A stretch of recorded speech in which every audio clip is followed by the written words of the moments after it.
இந்த முறை இந்த தொகுதியில் யார் ஜெயிப்பா நீங்கள் நினைக்கிறீங்க? ஸ்டாலின் தான் வருவார். ஸ்டாலின் தான். எப்படி இவ்வளோ கான்ஃபிடண்டாக சொல்கிறீங்க? அவர் இப்போ எல்லாம் நல்லது, எல்லாம் லேடிஸுங்களுக்கெல்லாம் நல்லா உதவி பண்ணுறாரு, செய்கிறாரு, எல்லாமே பண்ணுறாரு. அதனால தான் ஒரு நம்பிக்கை. அவரே வந்தால் இன்னும் நல்லாயிருக்கும். ஓகே. இந்த தொகுதி எம்எல்ஏ இருக்காங்க இல்லையா? இந்த தொகுதி எம்எல்ஏயா யார் தெரியலையே. இந்த தொகுதி எம்எல்ஏ தெரியலையா? இந்த இவங்க கோகுலேந்திரம்மாவா? மோகன். மோகன். அவர் எப்படி எல்லாம் மக்கள்கிட்ட நிறைய குறைகள்லாம் தீர்த்து வைப்பாங்களா, கேட்பாங்களா? புது தொகுதியில் உள்ள பிரச்சனைகள்லாம் பார்த்து சரி பண்ணுவாங்களா? சரி பண்ணுவாங்க. ஓகே. இப்போ நாங்கள் வந்து என்எஸ்கேனரில் இருக்கோம். என்எஸ்கேனர். இப்போ உங்களுக்கு இந்த அண்ணா தொகுதி அது என்எஸ்கேனரில் 66 வட்டம் அது. அங்கே வந்து ஜெய்சங்கர் இருக்கார். ஓகே.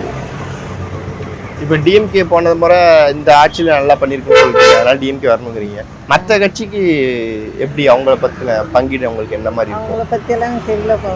ஏடிஎம்கே, டிவிகே என்னை பொறுத்தவரைக்கு இவர் வந்தால் இன்னும் நல்லது தான். ஸ்டாலின் ஆட்சியே இருக்கட்டும். ஆமாம், அவர் வந்தாருன்னா நல்லது, இன்னமும் நல்லது தான். ஏன்னா லேடிஸுங்களுக்கெல்லாம் நல்லா உதவி பண்ணுறாரு. அதனால இப்போ மற்ற கட்சிக்காரங்க சொல்லியிருக்காங்க மகளிருக்கு பல வாக்குறுதிகள் திட்டங்கள்லாம் சொல்லியிருக்காங்க. சொல்கிறாங்க, தெரியலையே யார் செய்வாங்கன்ட்டு நம்பிக்கையில். இவர் செஞ்சுன்னு வராரு, அதனால ஒரு நம்பிக்கையாக சொல்கிறோம்.